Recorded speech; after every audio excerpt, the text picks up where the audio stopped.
Kabanata 2911. Ano, ang sabi ni Severin habang biglang tumayo mula sa kanyang pagkakaupo na bakas ang hindi makapaniwala sa kanyang mukha. Batay sa mensaheng ipinarating ni Amethyst, ang semi-immortal ng pamilyang Cain ay bumagsak na, at tanging kaluluwa na lamang ang natira. Higit sa lahat, ang paglabas ni Anstora ay lubos na ikinagulat niya. Si Anstora ay isang kasuklam-suklam na nilalang isang tunay na immortal na ikinulong ng Green Emperor sa isang lugar kung saan walang buhay ang maaaring manatili. Walang sino man ang nag-akala na makakatakas siya sa gintong panahon. Huminga ng malalim si Severin at napagtanto niyang lalong lumalala ang sitwasyon sa Blue Realm. Dahil wala ng oras, tumayo siya at pinunit ang tela ng espasyo, at iniwan ang Green Emperor's Tower upang tumungo sa pangunahing bulwagan ng sekta. Ilang sandali lang, nagbago ang paligid at lumitaw si Severin sa pangunahing bulwagan. Halos bakante ito maliban sa ilang mahahalagang tao. Si Adrian na kanyang guro ay nakaupo sa pangunahing upuan na may mukha ng pagkabigla at determinasyon. Sa tabi niya ay si Amethyst na may malungkot na ekspresyon at tila hindi mapalagay. Malapit naman sina unang nakatatandang Rinold at ikalawang nakatatandang Willet na parehong seryoso at balisa, pati na rin ang ilang iba pang mga ikasyam na antas ng Supreme Paragon. Hindi nagtagal, naramdaman ni Severin ang pagbaluktot ng espasyo sa malapit, na palatandaan na may dumating na semi-immortal. Kahit semi-immortal ay narito rin, bulong niya sa sarili habang bahagyang kumunat ang noo sa pagkagulat. Isang malalim na boses ang umalangaw mula sa daanan ng espasyo. Sana hindi pa ako nahuhuli, Adrian. Si Jackson, ang Grand Priest ng mga barbaro, at si Allen, ang kanilang hari, ay lumitaw mula sa kawalan. Tinatanggap kayo ni Adrian. Hindi pa huli ang lahat, marami pa tayong hinihintay. Habang naupo si Jackson, 2 pang daanan ng espasyo ang lumitaw sa bulwagan. Totoo ba ang balita ng pagtakas ni Anstora, tanong ni Lumino, ang semi-immortal ng maharlikang pamilya ng Delhi, na may halong kaba sa kanyang boses pagdating niya. Inilabas ni Adrian ang Black Dragon All na naglalaman ng natitirang kaluluwa ni Egbert at mariing sinabi. Oo, siya mismo ang nagpaabot ng balitang iyan, si Egbert. Nanginginig si Lumino sa kumpirmasyon at agad na nagbago ang kanyang ekspresyon habang nauupo. Sunod-sunod pang lumitaw ang iba pang mga daanan ng espasyo kung saan lumabas ang mga semi-immortal. Mga kaibigan, maupo kayo. Pinagmamasdan ni Severin ang pagdating ng mga semi-immortal mula sa mga pamilyang Estrada at Padilla ng East Plain, pati na rin si Lilo mula sa Jade Pond Sacred Land. Sa 5 semi-immortal na naroon na sa pangunahing bulwagan, tumingin si Adrian sa malayo na tila naghihintay pa ng mga darating. Walang sumunod pang dumating, kaya agad na inalis ni Adrian ang kanyang tingin. Lumingon siya kay Lilo at nagtanong, nasa floating light at dark light ba ang ating mga kaibigan at ayaw sumama sa atin? Si Lilo ay isang ikasyam na antas na Supreme Paragon mula sa Jade Pond Sacred Land, na ang lakas ay halos kapantay ng isang semi-immortal. Sa kasamaang palad, ang kanilang semi-immortal ang huli mula sa Jade Pond Sacred Land ay namatay sa Starry Sky Battle Space matapos habulin ang matandang baliw. Umiling si Lilo ng may lungkot. Mukhang mas pinipili nilang mag-obserba na lamang mula sa malayo kaysa makisangkot sa ganitong magulong sitwasyon. Umungol ng may pagkainis si Lumino mula sa maharlikang pamilya ng Delhi. Medyo convenient na palusot iyan. Iniisip ko kung magiging maginhawa pa rin ba para sa kanila kapag winasak ni Anstora ang kanilang sacred land. At dahil lamang nasa malayong kanluran ang Great Thunderbeat Temple ay hindi ibig sabihin na makakaiwas ito sa pagsalakay ni Anstora. Hayagang ipinahayag ni Lumino ang kanyang hindi pagsang-ayon sa mga hindi sumama. Siya naman ay agad na dumating ng walang pag-aalinlangan matapos matanggap ang tawag ni Adrian. Itinaas ni Adrian ang kanyang kamay upang pakalmihin ang tensyon. Dahil tumanggi silang sumama sa atin, wala tayong magagawa kundi magpatuloy nang wala sila. Umayos siya ng upo at ipinadaloy ang kanyang enerhiya sa Black Dragon All. Unti-unting lumitaw ang natitirang kaluluwa ni Egbert mula sa sandata. Egbert, sabi ni Adrian, maaari mo bang ipaliwanag ang nangyari sa East Plain at ang koneksyon nito sa kay Anstora? Magalang na yumuko ang kaluluwa ni Egbert bago nagsalita. Mga kaibigan, Ilang araw na ang nakalipas, nalaman ng Cain ang pagbagsak ng Gars at nagpadala kami ng ilang tao upang alamin ang nangyari. Ngunit hindi namin alam na si Fan Early mula sa Primordial Sacred Land ay dumating dala ang isang bangkay na puppet. Isang kilabot ang dumaan sa mga naruroon habang ikinukwento ni Egbert ang mga pangyayari.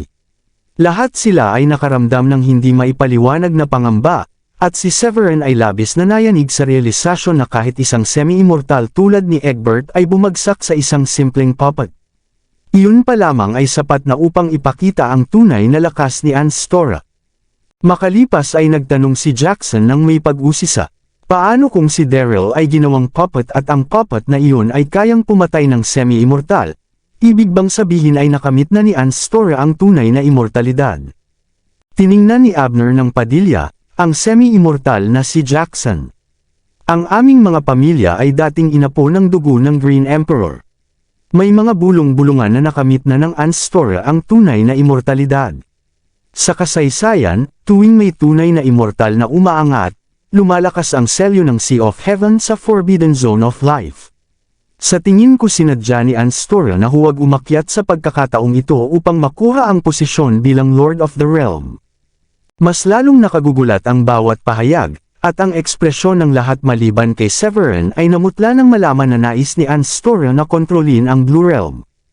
Binigkas ni Jackson ang takot ng lahat. Kapag naging Lord of Blue Realm si Anstora, para na tayong patay. Hindi ko ito itinatanggi, sabi ni Lilo na puno ng takot ang mukha. Ramdam ang kanilang pangamba, umubo si Adrian at nagsalita ng may matibay na tinig. Kaya ko kayo tinipon dahil nais kong harapin natin si Anstora. Hindi na natin kayang manatiling nakatayo lang habang isa-isang bumabagsak ang mga semi-immortal sa East Plain.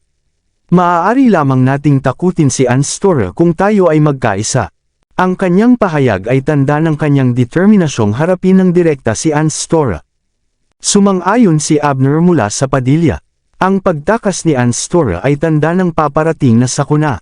Mukhang delikado ang krisis na ito, ngunit may dala rin itong pagkakataon. Ito ang gintong panahon para tayo ay umangat patungo sa immortalidad. Ang kanyang mga salita ay nagbigay ng pag-asa sa lahat dahil ang pagiging tunay na immortal ay isang napakalaking tukso. Kahit si Anstora ay nagnanais maging Lord of the Realm upang makuha ang ganap na kapangyarihan.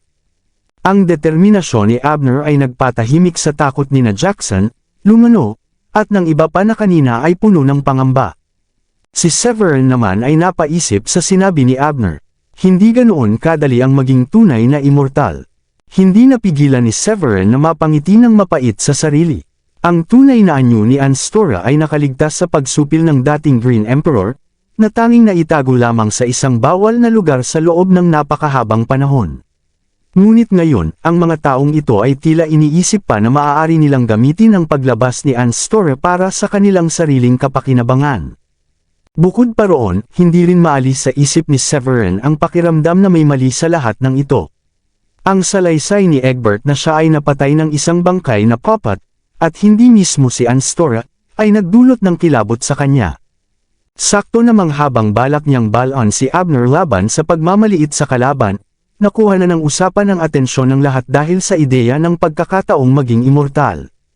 Si Lumino, ang semi-immortal ng Gildan, ay hinaplos ang kanyang balbas at nag-isip. Maaari kang tama, sa tingin ko, hindi pa ganap na nakakabawi ang lakas ni Anstora matapos siyang makalaya mula sa selyo. Kung magsasanib puwersa tayo, maaaring may tsansa tayong labanan sila. Sumingit si Jackson, ang dakilang pari ng North Sea, na may seryosong tinig. Dapat tayong mag-ingat. Sinabi ng natitirang kaluluwa ni Egbert na isang bangkay na puppet lamang ang nagdulot ng pagkawasak sa Thunderlight, hindi pa kasama ang Gars at Cain sa East Plain. Ang dalawang pamilyang iyon ay may tigdalawang semi-immortal na umabot sa ganap na antas ng kanilang paglinang. Kahit ang isang tunay na immortal ay hindi basta-basta makakapatay sa kanila. Hindi nagpadala sa tukso ng pagiging immortal si Jackson sa usapan ni Abner. Nanatili siyang kalmado at seryoso, batid niyang ang kapabayaan ay magdudulot ng kamatayan ng lahat. Bilang kanilang kapantay, ang kanyang mga salita ay may bigat at dapat pakinggan. Sa puntong iyon, nawala ang kanilang yabang at isinantabi ang mga pansariling interes upang pag-usapan ang estratehiya. Sa aking palagay, ang paglipat ng mga Padilla at Estrada sa Midland ay magbibigay ng kaligtasan sa kanila. Magagawa naming tumugon agad sa oras ng panganib. Hindi maaari. Ang aming angkan ay nakaugat na sa East Plain sa loob ng libo-libong taon. Hindi namin maaaring basta iwan iyon. Masyadong kaina-hinala ang mungkahi ni Jackson. Kung lilipat kami, para na rin naming isinusuko ang aming teritoryo sa East Plain sa ibang puwersa. Kung hindi tayo magkakasundo, baka isa-isa na lamang tayong pabagsakin ni Anstora. Umiling si Severin habang pinagmamasdan ang mga semi-immortal na dati ay mapagmataas na ngayon ay nagtatalo-talo na lamang. Lahat ay may sariling agenda at interes, at tila siya at ang Grundy Uno Sacred Land ang siyang kailangang umako ng mas malaking responsibilidad. Tahimik na pumikit si Severin at pinili na lamang na magtipid ng kanyang lakas. Tumagal ng 2 oras bago sila nakabuo ng kasunduan. Ililipat ang mga Padilla at Estrada mula East Plain patungong Delhi upang maiwasan ang parehong kapalaran ng Cain.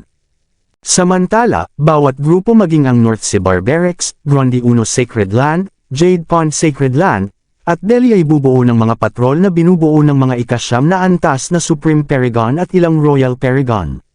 Sila ang unang tutugan kapag may atake. Bagaman hindi pa rin kayang talunin ng mga ikasyam na antas ang bangkay na puppet na si Daryl, makakagamit sila upang bumili ng oras hanggang dumating ang mga semi-immortal. Ngunit hindi maalis kay Severin ang kanyang pag-aalala sa kanilang napagkasunduan. Para sa kanya, walang malaking pinag-iba ang kinalabasan kumpara sa dati. Para bang umaasa lamang sila sa iilang semi-immortal laban sa bangkay na puppet at sa kay Anstora. Tahimik na umiling si Severin at naramdaman niyang masyadong kampante ang lahat. Ngunit alam niyang wala siyang sapat na kapangyarihan upang magsalita laban dito sa gitna ng kanilang pagnanais sa immortalidad. Kaya nanatili na lamang siyang tahimik habang isa-isa silang naghiwa-hiwalay matapos ang pagpupulong. Naghintay si Severin hanggang sa si Adrian at Amethyst na lamang ang natira sa bulwagan bago niya inilabas ang kanyang mga alalahanin. Guro, ang pag-asa lang sa patrol guard ay malamang hindi sapat para kalabanan ang Primordial Sacred Land lalo na kung isa sa alang-alang ang babala ni Egbert na ang bangkay na puppet ay pumatay sa kanya ng halos walang kahirap-hirap. At hindi lang iyon, ang puppet ay gawa mula sa katawan ni Daryl, na sigurado akong umabot na sa perpektong antas ng semi-immortal bago siya mamatay. Bakas sa mukha ni Severin ang matinding pag-aalala habang nagpapatuloy siya. Dagdag pa roon, posible ring ang tunay na anyo ni Anstora ay nakarating na sa tunay na immortalidad. Hindi tayo dapat maging pabaya. Napatingin si Adrian na nakaupo sa mataas na upuan at alam niyang payo ang tono ni Severin. Sinulyapan niya ang papalayong si Jackson at ang iba pa bago siya nagsalita ng may pagod. Alam ko yan syempre. Alam niya ng mas mabuti kaysa sa sinuman kung gaano kalakas si Anstora matapos niyang makasagupa ang clone nitong si Baldwin at masira ang mga plano nito sa maraming pagkakataon sa Primordial Sacred Land. Ngunit sa pagkakalaya ni Anstora, tiyak na ilalabas nito ang galit sa Grundy Uno Sacred Land. Gayunman, wala nang magagawa si Adrian. Isa lamang siyang semi-immortal at ang tanging kaya niya ay subukang bumuo ng alyansa sa ibang semi-immortal. Ngunit hindi maganda ang kinalabasan dahil bawat isa ay may sariling lihim na pakay. Sa isip na iyon, tumayo siya at naglakad sa ibabaw ng plataporma. Lumingon siya kay Severin at sinabi, "Hindi ko itatanggi na may malalaking pagkakataon sa krisis na ito, ngunit dahil may kanikanyang lihim na hangarin ng iba, natatakot ako na tayo na lamang ang haharap sa kay Anstora. Severin, kapuri-puri ang iyong pag-unlad sa paglinang. Bibilhan kita ng oras. Maaaring malimpasan mo pa kaming lahat at umabot sa immortalidad sa gintong panahong ito." Ramdam ni Severin ang bigat ng responsibilidad, ngunit alam niya batay sa usapan ng mga semi-immortal na bawat isa ay may sariling intensyon. Huminga siya ng malalim at tumanggo ng matatag kay Adrian. "Gagawin ko ang aking makakaya," pangako niya. Pagkatapos noon, binuksan ni Severin ang isang daanan sa espasyo at pumasok dito. Pagbalik niya sa Enchanted Peak, napaisip siya sa biglaang mga pangyayari at nalungkot sa malalaking pagbabagong nagaganap at magaganap pa lamang sa kanila. Matapos ang ilang sandaling pag-iisip, hinaplos niya ang kanyang ilong at mapait na ngumiti. Ang buhay ay kailangang magpatuloy kahit anong sakuna pa ang dumating. Sa ngayon, ang magagawa ko lang ay pagbutihin ang aking paglinang ng mabilis. Sa sumunod na sandali, nag-teleport siya patungo sa ikasyam na palapag ng Green Emperor's Tower. Hindi pa siya nakakalikha ng ikasyam na antas na pil mula nang maging ikasyam na antas na Master Alchemist, kaya iyon ang kanyang layunin. Ang kanyang target ay ang mga Celestial Peach sa kanyang panloob na mundo dahil sila ay tunay na Celestial Herbs. Kinain na niya ang dalawa noon upang makalusot mula sa ikapitong antas na Supreme Paragon patungo sa ikasyam na antas. Kung magtagumpay siyang gawing pil ang mga ito, maaari siyang umabot kahit sa antas ng semi-immortal o maging tunay na immortal. Hindi siya pabor sa oras, ngunit kung mapipigilan ng mga semi-immortal ng Sacred Land ang panganib kahit sandali, gagamitin niya ang natitirang oras upang punan ang nawalang panahon. Pagkatapos mag-focus, inilabas ni Severin ang Heavenly Furnace sa isang kumpas ng kamay, dahilan upang sumiklab ang apoy sa paligid. Pinadaloy niya ang Spiritual Fire upang painitan ang kaldero, pagkatapos ay binuksan niya ito at inihulog ang Celestial Peach. Ang mga karaniwang ikasyam na antas na damo ay hindi sapat kung nais niyang makalikha ng pil na magpapahintulot sa kanya na umangat sa antas ng semi-immortal. Plano ni Severin na gamitin ang Celestial Herbs bilang pangunahing sangkap ng kanyang breakthrough, at idagdag dito ang ilang pinakamahalagang kayamanan sa Blue Realm tulad ng 9 Nether Balance Flower, Trinity Flower, at tubig mula sa Evil Tribe. Maraming salamat sa lahat ng sumusubaybay. Please subscribe and follow my YouTube and Facebook channel, Filipino Novel. Maraming salamat po. Kabanata 2915. Ang 9 Nether Balance Flower ay isa sa mga halamang nakuha ni Severin mula sa silidyaman ng mga Dragonoid. Taglay nito ang bakas ng batas ng balanse na magbibigay ng malaking pakinabang sa isang ikasyam na antas na Supreme Paragon. Samantala, ang tubig mula sa Evil Tribe ay nakuha niya nang wasakin niya ang mga sekta ng demonyo sa Season at Las Bonerkat. Malaki ang magiging silbi nito sa pagpapalakas ng Primal Spirit. Bagaman ang Primal Spirit ni Severin ay ganap ng napino at naging Solar Spirit, layunin pa rin niyang gumawa ng isang semi-immortal na pil na maaaring makatulong upang maging semi-immortal ang mas maraming tao sa loob ng Sacred Land. Sa ganitong paraan, makakabili siya ng oras.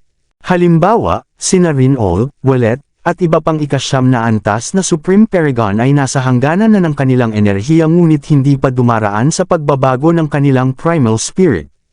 Bukod pa rito, kung gagamitin niya ang natitirang 7 Celestial Peach na nasa kanya, maaari siyang makagawa ng higit sa 100 pil. Sapat na yun para sa Grundy Uno Sacred Land at sa kanyang pamilya. Habang inilalagay ni Severin ang ilang halamang gamot sa Alchemy Furnace, agad na nagliyab ang mga materyales at naglabas ng banal na liwanag. Nang makita iyon, pinadaloy pa ni Severin ang kanyang enerhiya hanggang sa bumalot ito sa Heavenly Furnace na parang nagngangalit na apoy ng espiritu. Sa sandaling iyon, ang banal na liwanag ng batas ng paglikha ay lumabas mula sa kanyang katawan. Hindi siya nag-atubiling gawin ang lahat upang masiguro ang maayos na proseso, at ang batas ng paglikha ang tumulong upang mapanatili ang espiritual na katangian ng mga halamang gamot kahit sa matinding init. Ang proseso ng paggawa ay umabot ng higit kalahating buwan ng tuloy-tuloy na pagsisikap ni Severin. Sa kabutihang palad, ang oras sa loob ng Green Emperor's Tower ay 20 beses na mas mabilis, kaya 2 araw lamang ang lumipas sa panlabas na mundo. Namangha si Severin sa daloy ng enerhiya sa likidong natunaw mula sa Spiritual Peach. Ang enerhiya ng apoy at kidlat ay dumadaloy sa loob ng kaldero na parang may nagbabantang bagyo. Lumitaw ang iba't ibang ilusyon bilang patunay ng pambihirang lakas ng laman sa loob. Kung hindi lamang pinigil ni Severin ng buong lakas ang proseso, ang kapangyarihan ng natunaw na peach ay sapat na upang durugan ang Heavenly Furnace. Ngayon na nagawa na sa espiritual na likido ang lahat, panahon na upang gawing tableta ito. Ang likhang ito ay magkakaroon ng kapangyarihang umabot sa langit at lupa, at kailangan niyang ihanda sa isang tribulation. Huminga ng malalim si Severin at nagtuon ng buong pansin. Pinanatili niya ang pinakamataas na kontrol sa kanyang enerhiya at primal spirit, na pinapayagang magsanib ang mga likidong espiritual ng mga halamang gamot. Ang buong proseso ay nangangailangan ng katahimikan at lubos na pag-iingat. Kahit ang paghinga ng masyadong malakas ay maaaring makasira sa buong kaldero. Lumipas pa ang kalahating buwan, at sa wakas ay nagsimulang magtagumpay ang pagsasanib ng mga likido at naging isang gintong dagat sa loob ng kaldero. Ang batas ng paglikha ay nagbunga ng banal na liwanag, mga kidlat na naging pilak na dragon, at mga apoy na naging ulap ng misteryo. Kasabay nito, naamoy ni Severin ang halimuyak ng tableta at naramdaman niyang lumuwag ang mga limitasyon sa kanyang katawan. Kung ang amoy pa lamang nito ay nakaaapekto na sa isang ikasyam na antas na Supreme Paragon tulad niya, tiyak na ito ay isang celestial peel. Ilang sandali pa, napansin ni Severin na ang likido ay ganap ng napino at halos walang dumi. Gumawa siya ng mga hand seal at inutusan, ngayon ay mabuo ka. Maraming sinag ng liwanag ang sumilay mula sa kanya. Ang lakas ng kanyang primal spirit ang nagbigay ng presyon habang kinokontrol niya ang enerhiya upang hubugin ang peel. Sa ilalim ng matinding pagtuon, isang peel na kumikinang ng gintong liwanag at may banal na aura ang sa wakas ay nabuo. Bukod sa dalawang nabigong peel, 7 ang matagumpay na nabuo na kumikinang sa gintong liwanag at naglalabas ng aura ng kabanalan. Bagaman medyo nasaktan si Severin na 2 sa mga peel ay nabigo, alam niya na kailangan pa niyang mas paghusayin ang kanyang pagsisikap. Upang maituring na tunay na celestial peel ang mga ito, kailangan nilang makayanan ang isang heavenly tribulation. Ang mga celestial peel ay hindi tulad ng karaniwang ikasyam na antas na peel. Ang mga ito ay nabubuo sa bisa ng langit at lupa, isang uri ng paglabag sa natural na kaayusan kaya tiyak na magdudulot ito ng thunderbolt tribulation. Tanging sa pagharap at pagtagumpay sa tribulation lamang maaaring maging tunay na celestial peels ang mga ito. Binuksan ni Severin ang takip ng kaldero. Kinuha niya ang mga peel at inihagis sa langit. Sige. Parang may sariling kamalayan ang mga peel at agad na tumagos sa kawalan patungo sa cave world sa labas ng Green Emperor's Tower. Sa isang iglap, umalangaw ang malalakas na kulog at kidlat habang bumalot ang madidilim na ulap sa kalangitan. Ang pangyayaring ito ay agad na nakatawag ng pansin ng lahat ng mga disipulo at matatanda sa loob ng cave world. Ang unang nakatatandang si Heath ay nagmumuni-muni sa ikatlong pik nang maamoy niya ang isang hindi pa niya nararanasang halimuyak. Bigla siyang nagbago ang ekspresyon. Ang amoy na ito, maaari bang? Pinunit niya ang espasyo at dumaan sa isang daanan patungo sa gitna ng cave world. Pagdating niya, nakita ni Heath ang mga nakalutang na peel at lumaki ang kanyang mga mata sa pagkamangha. Tama ako, mga celestial peel yan. Bilang isa sa iilang ikasyam na antas na alchemist sa Blue Realm, pamilyar si Heath sa iba't ibang uri ng peels.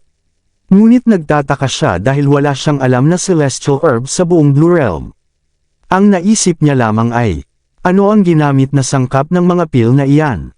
Isinantibi muna niya ang mga katanungan at mabilis na nagtungo sa Green Emperor's Tower dahil malapit nang magsimula ang tribulation. Sa sumunod na sandali, lumabas si Severin mula sa tore. Hindi na napigilan ni Heath ang kanyang kuryosidad kaya lumapit siya at nagtanong. Ikaw ba ang gumawa ng mga peel na ito? Tumango si Severin ng seryoso. Oo, maswerte akong nakakuha ng celestial herb mula sa Dragon Palace Treasure Room kamakailan.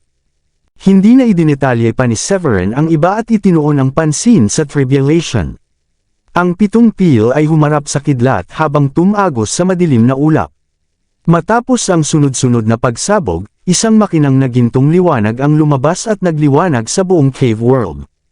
Pagkatapos makaligtas sa tribulation, ang mga peel na tila may kamalayan ay sinubukang tumakas sa kawalan. Nang makita ito, bahagyang ngumiti si Severin at sinabi, "Saan kayo pupunta?"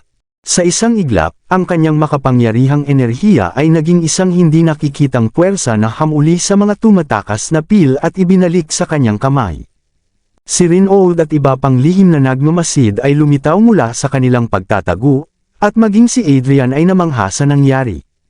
Itinabi ni Severin ang isang peel para sa kanyang sarili at sinabi kay Adrian, "Ginawa ko ang peel na ito upang mapabilis ang pag-abot sa semi-immortal. Kinuha ko ang isa para sa akin, at ang natitirang 6 ay para sa sekta." Isang gulat na tanong ang lumabas mula kay Adrian. Isa itong Celestial Pill Severin. Sigurado ka bang ibibigay mo ito sa sekta? Dahil sa kanyang antas ng lakas, ramdam ni Adrian ang napakalakas na espiritual na enerhiya ng pill at alam niyang maaari nitong itaas ang isang ikasyam na antas na Supreme Paragon patungo sa kalahating immortalidad. Isang napakalaking kayamanan ito, ngunit ipinagkatiwala ito ni Severin sa kanya. Tumango si Severin na may ngiti. Oo. Sana makatulong ito sa inyo at sa lahat ng matatanda upang mabigyan ako ng mas maraming oras para sa aking pag-unlad. Ang mga nakapaligid na matatanda na nakarinig nito ay napuno ng damdamin at labis na pasasalamat kay Severin. Ang kanyang kagustuhang ibigay ang napakahahalagang pill sa sekta ay magdudulot ng malaking pakinabang sa kanilang mga ikasyam na antas na Supreme Paragon. Sa katunayan, ang anim na matatanda ay matagal nang nananatili sa Sacred Land. Tanging sina Hepman at Kugan lamang ang mas bagong dumating at hindi pa gaanong nakapag-ambag sa sekta. Ang iba pang miyembro ng sekta ay hindi sapat ang lakas o hindi karapat-dapat na uminom ng mga pil. Dahil sa labis na pagkaantig, itinaas ni Reinhold ang kanyang kamay at kumuha ng isang puting jade na talisman mula sa kanyang storage ring. Ang talisman ay may ukit na anyo ng maliit na espada, at naglalabas ng mar-angel at malawak na aura na kahit isang ordinaryong ikasyam na antas na Supreme Paragon ay mahihirapang labanan. Ngumiti si Reinhold at iniharap ang talisman kay Severin. Ang iyong kabutihang loob ay walang hanggan. Ang pil na ito na iyong ibinigay ay tinatanggap namin ng may pasasalamat. Mayroon akong isang Thunderstruck Swordlight Talisman na nakuha ko noon sa isang sinaunang bawal na lugar. Ikinwento niya ang pinagmulan nito, ito ay nilikha ng mga sinaunang makapangyarihan na nagtipon ng kanilang pinakamataas na enerhiya, na sumupil ng mga espiritu, at gumamit ng banal na swordsmanship. Sila ang lumikha ng Purple Thunderstruck. Maaaring hindi ito gaanong gamit sa mga ikasyam na antas na tulad natin, ngunit maaaring maging kapaki-pakinabang ito sa iyong mga asawa kung sakaling nasa matinding panganib sila. Ang talisman ay sapat na malakas upang pumatay ng semi-immortal sa loob ng 2,000 milyang sakop. Bahagyang nagulat si Severin nang marinig ito dahil hindi niya inaasahan ang ganitong kayamanan kay Reinhold. Sa pangalan pa lamang nito ay halatang pambihira ito. Malamang ito ay nilikha ng isang makapangyarihang malapit na sa tunay na immortalidad. Ang kakayahan nitong pumatay ng semi-immortal sa loob ng 2,000 milya ay isang bagay na kapuri-puri, at ibang tingin na ang ibinigay ni Severin kay Reinhold. May halong paghanga sa kanyang mga mata, tinanggap ni Severin ang talisman at inilagay ito sa kanyang bag. Salamat sa iyong kabutihang loob. Palaging inuuna ni Severin ang kaligtasan ng kanyang mga asawa at ng kanyang anak na si Celine. Inilayo niya sila sa Enchanted Peak upang magsanay para sa kanilang proteksyon, ngunit sa paglitaw ni Anstora at sa paparating na sakuna, maaaring malagay sa panganib ang Sacred Land. Ang pagkakaroon ng Thunderstruck Swordlight Talisman ay magbibigay sa kanyang mga mahal sa buhay ng paraan upang ipagtanggol ang kanilang sarili. Samantala, humakbang si Heath at kumuha ng ilang bote ng Blue Fire Through Spirit Liquid mula sa kanyang storage ring. Sigurado akong alam mong mahilig ako sa alchemy kaya ibinibigay ko sa iyo ang mga boteng ito bilang kapalit ng iyong kabutihang loob. Ano sa palagay mo, tanong niya habang hinihimas ang kanyang balbas. Makikita sa kanyang mukha ang bahagyang kaba dahil ang Blue Fire Through Spirit Liquid ay nabuo mula sa hangarin na sakupin ng langit at lupa at napakahalaga nito na halos mas mataas pa sa ilang ikasyam na antas na halamang gamot. Maaari itong gamitin sa paggawa ng Nimble Sense Pill, pagpapalakas ng enerhiya, at mas mahusay pa ang epekto nito sa pagpapagaling kaysa sa Tri-Light Divine Water. Bagaman hindi gaanong mahalaga para kay Severin, napakahalaga nito para sa mga Royal Paragon tulad ng kanyang mga asawa. Tinanggap ni Severin ang alok ng may ngiti. Masyado kayong mabait. Nang makita ng ibang matatanda ang palitan, inilabas din nila ang kanilang pinakamahalagang kayamanan upang ialay kay Severin. Mayroon akong Yellock Celestial Vine. Makakatulong ito sa Royal Paragons upang makalusot sa breakthrough at makalampas sa Thunder Tribulation. Iaalay ko naman ang sanga mula sa Septigem Tree, isang banal na kayamanan ng mga monghe sa West Region. Nakakapaglinis ito ng kaluluwa kahit para sa mga Supreme Paragon. Matapos ang mga palitan at pag-alis ng mga matatanda upang magkulong sa pagsasanay. Mahinang nagsalita si Adrian habang hinihimas ang kanyang balbas. Ang mga ito ay celestial pills, at walang kahit anong kayamanan ang makakapantay sa halaga ng mga ito. Ang iyong kagustuhang ipamigay ang mga pil na magbibigay ng semi-immortalidad ay patunay ng iyong kabutihang loob. Bahagyang nagulat si Severin sa seryosong tono ni Adrian. Hindi naman ganoon kalaki iyon, mga pil lang naman ito. Kung magiging semi-immortal ang mga matatanda, mas lalakas ang Sacred Land at mas magkakaroon ako ng oras para magpatuloy sa pagsasanay. Maaaring ituring ng ibang tao na napakahalaga ng mga pil na iyon, ngunit para kay Severin ay kaunti lamang ang itinaas nito kumpara sa karaniwan. Hindi siya masyadong naapektuhan sa paghihiwalay dito dahil mayroon pa siyang 6 na Celestial Peach sa kanyang panloob na mundo, at ang mga iyon ang tunay na Celestial Pills. Kung ihahambing, ang 7 pil na iyon ay halos katumbas lamang ng isang peach. Maaaring mukhang mahalaga ang mga ito, ngunit napakalayo pa rin kumpara sa tunay na bagay. Tahimik na pinagmamasdan ni Adrian ang walang pakialam na kilos ni Severin, at hindi na lamang siya nagsalita, bagaman bahagya siyang napailing. Aalis na ako ngayon, sabi ni Severin at agad na umalis ng may maayos na paggalang. Nais niyang subukan kung maaari na siyang umabot sa semi-immortal. Pagbalik niya sa Green Emperor's Tower, agad na umupo si Severin ng naka-cross leg. Kinain niya ang pil, at isang gintong asensya ang bumaha sa kanyang tiyan bago sumabog bilang purong kapangyarihang medikal. Ang kapangyarihang iyon ay agad na dumaloy sa kanyang mga meridian. Mabilis niyang inaktibo ang kanyang teknik upang patatagin ang kanyang kaluluwa at pinagsanib ang lahat upang tanggapin at tunawin ang enerhiyang medikal.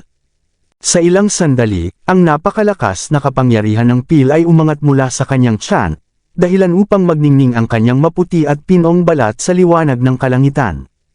Ang kapangyarihan ng dugo at enerhiya ay umakyat sa langit na parang usok.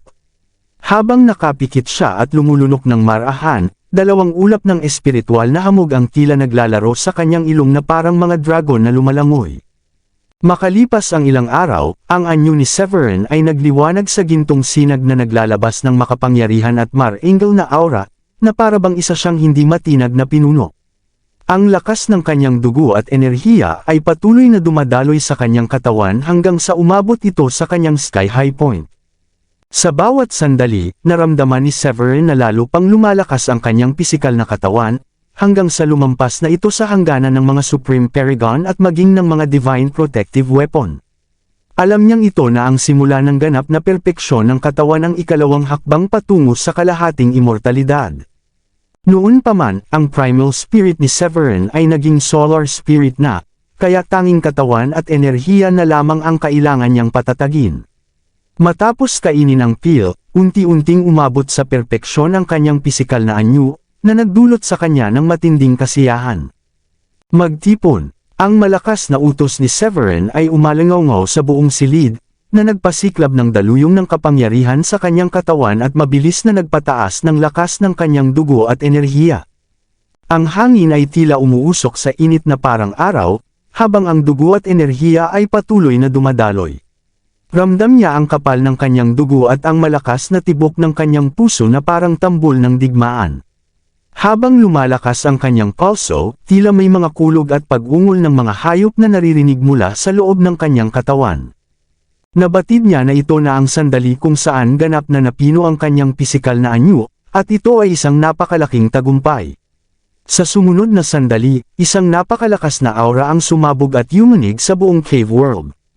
Ang aura ng kalahating immortalidad ay lumabas mula kay Severin, dahilan upang magbago ang buong kapaligiran habang ang mga kulog ay tumugon sa kanyang bagong kapangyarihan. Ang biglaang tunog ay umalangaw sa buong cave world, at agad na nagpabalisa sa mga disipulong nasa pagninilay. Nang maramdaman ni Reynold at ng iba pang mga elder ang aura ng kalahating immortalidad na nagmumula sa katawan ni Severin, napangiti na lamang sila ng may halong pagkamangha at kapaitan. Mukhang si Severin na naman ay may panibagong breakthrough. Kailangan ko ring pagbutihin ang sarili ko. Matapos ang maikling palitan, sina Reynold at ang iba pang mga elder na nakatanggap ng pil ni Severin ay lalong naging determinado na maglaan ng buong lakas sa kanilang pagsasanay. Mas maaga pa silang umabot sa level 9 Supreme Paragon kumpara kay Severin, ngunit marami sa kanila ang naipit ng ilang dekada ng walang pag-usad. Sa tulong ng Celestial Peel, naging matatag ang kanilang determinasyon na umabot sa kalahating immortalidad. Samantala, sa loob ng Green Emperor's Tower Space, kakatapos lang ni Severin na ganap na pinuhin ang kanyang pisikal na katawan at tuluyang naging semi-immortal sa isang malaking tagumpay. Sa kanyang malakas na pandama, napansin niyang ang kanyang katawan ay tila kahawig ng nag-aapoy na bakal. Sa isang paggalaw ng kanyang kamay, ang enerhiya ng tunay na dragon ay sumabog palabas at winasak ang nakapaligid na puwang na parang manipis na salamin. Naramdaman ni Severin na kaya niyang pasanin ang langit ng mag-isa at ilipat ang mga haligi ng kalangitan. Ang simpleng pagtapak ng kanyang paa ay maaaring magdulot ng lindol sa 1,000 milya, at ang isang pagtulak ay sapat na upang patagin ang mga bundok, at maging ang pinakamalalakas na alon ay mapapatahimik kung siya ay tatapak sa dagat. Ngunit kahit gaano iyon kalakas, ang higit na nagpasaya sa kanya ay ang tagumpay ng kanyang paglagpas sa hangganan patungo sa kalahating immortalidad, dahil ibig sabihin nito ay isang hakbang na lamang siya mula sa tunay na immortalidad. Ang kanyang pisikal na katawan ay napino na hanggang sa antas na maihahambing sa isang level 5 protective divine weapon. Ang kanyang primal spirit ay matagal nang naging solar spirit, kaya ito ay nasa kanyang upper energy core, kung saan naroon ang kabuuang enerhiya, dugo, at enerhiya ng kanyang katawan. Gayunpaman, si Severin ay nagsanay sa inner world skill, kaya ang kanyang enerhiya ay nakadepende sa kanyang inner world. Kung nais niyang makapasok sa pagiging immortal, kailangan niyang buksan ang kanyang inner world at gawin itong small thousand world na puno ng mga nilalang na may kamalayan. Huminga ng malalim si Severin nang maisip niya ito at sinikap na pakalmihin ang sarili. Tiningnan niya ang kanyang katawan gamit ang kanyang kamalayan at itinuon ang pansin sa ilog ng panahon sa loob ng kanyang inner world. Upang maging immortal, kailangan kong paghusayin ang aking enerhiya at maunawaan ang sarili kong landas, sabi ni Severin. Alam niyang kailangan niyang mas lumalim sa pag-unawa sa sarili niyang pagkatao. Sa ngayon, ang dalawang landas na lubos niyang napagtagumpayan ay ang Swordsmanship Path at Creation Path, na parehong maaaring magdala sa kanya sa immortalidad. Ngunit ang kamakailan niyang pagkuha sa kalahati ng River of Time mula sa Green Emperor's Remnant Soul ay nagbigay sa kanya ng bagong focus ang Time Path. Mas tiyak, nais ni Severin na pagsamahin ang time at space, na magbibigay sa kanya ng walang kapantay na kapangyarihan sa hinaharap. Sa Cosmic Hierarchy, ang oras ang pinakamataas, at ang space ay pangalawa. Ang pag-unawa sa pareho ay magbibigay sa kanya ng lakas na maaaring higit pa sa rule of power na nasa tuktok ng lahat ng rules. Sa pagkatantong iyon, lubos na nagpakalubog si Severin sa pag-aaral ng panahon. Ang kanyang pag-unawa rito ay nasa beginner stage pa lamang, kaya kailangan niya itong gawing ganap bago niya ito maisanib sa kanyang pag-unawa sa space. Lumipas ang mga araw habang buong focus siyang nagmumuni-muni. Makalipas ang 2 linggo, mabilis na nagdaan ang panahon. Sa panahong iyon, ang cave world ay nakasaksi ng paglitaw ng ilang makapangyarihang aura, tanda ng pag-akyat ng mga elder sa kalahating immortalidad.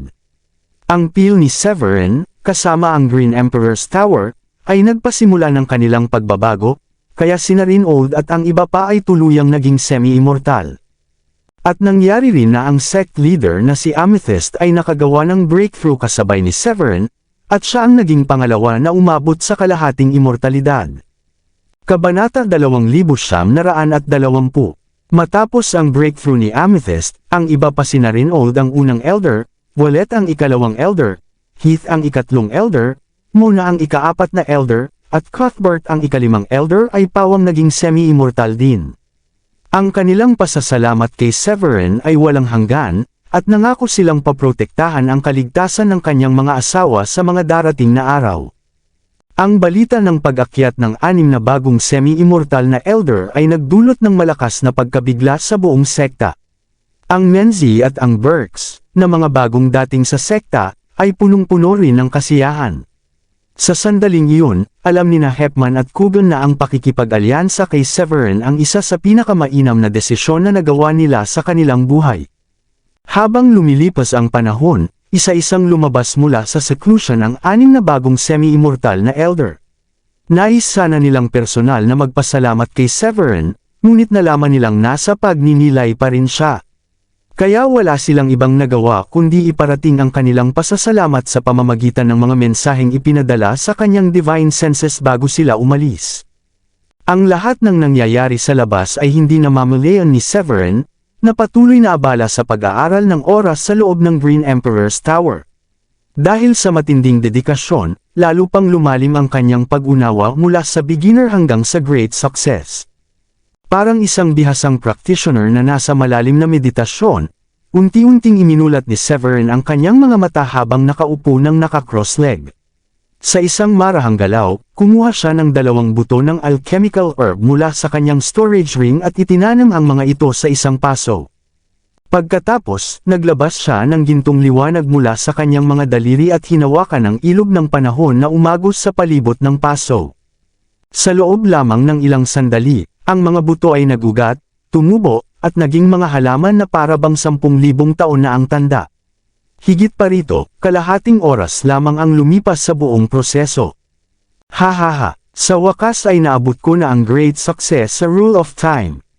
Masayang bulalas ni Severin. Labis siyang natuwa sa kanyang tagumpay dahil ang purple ginseng na karaniwang inaabot ng 10,000 taon bago mahinog ay kanyang napahinog sa loob lamang ng kalahating oras sa pamamagitan ng kanyang kontrol sa oras. Ngunit nanatiling nakatuon si Severin sa kanyang pangunahing layunin. Mahina siyang bamulong, gagawin ko ng pagsamahin ang time at space para mabuo ang space-time path. Sa isang makapangyarihang galaw, bumuo siya ng malaasol na bola ng space rule sa kanyang kanang kamay, habang sa kaliwa naman ay ang ilog ng panahon na kumikinang sa gintong liwanag. Nang magsanib ang dalawa, tila nabuo ang isang domain na nagpatigil sa espasyo at oras sa loob ng 100 talampakan sa paligid ni Severin. Kahit ang isang ordinaryong level 9 Supreme Paragon ay tuluyang madudurog sa ilalim ng ganitong puwersa. Ang 100 ulit na pagbilis ng oras ay tila walang katapusang daloy ng ilog ng panahon. Ang kanilang buhay na umaabot ng libo-libong taon ay nagmistulang usok na mabilis naglalaho sa harap ng panahon. Ngunit hindi naapektuhan si Severin dahil siya ang Panginoon nito. Naramdaman ni Severin ang sabay na pag-akit ng 2 batas nang tawagin niya ang mga ito, na nagbigay sa kanya ng matinding kasiyahan. Agad niyang itinulak ang kanyang napakalaking enerhiya at iniutos, magtagpo kayo ngayon. Sa isang iglap, ang nagliliwanag na enerhiya ay nagsanib at nawala na parang wala. Di nagtagal, isang bagong landas ang lumitaw sa kanyang harapan, isang malagalaksiya na ilog na puno ng buhay, kamalayan, paglikha, at walang hanggan. Para bang wala itong katapusan. Nang lumitaw ang ilog na iyon, ang River of Time ng Blue Realm na ibinigay ng Green Emperor ay agad na sumabog sa puwang at pumasok sa kanyang inner world, kung saan ito ay tuluyang nagsanib sa bagong Galaxy River. Sa isang iglap, ang Green Emperor's Tower ay binalot ng kapangyarihan ng space-time, at ang nangingibabaw na aura ay kumalat hanggang ilang milya sa paligid. Ang espasyo sa lugar na iyon ay naging kasing tigas ng bato, habang ang oras ay parang kasaysayan mismo. Kahit ang semi-immortal ay hindi makakagalaw, at ang kanilang kaluluwa ay mangandotol sa labis na kapangyarihan nito.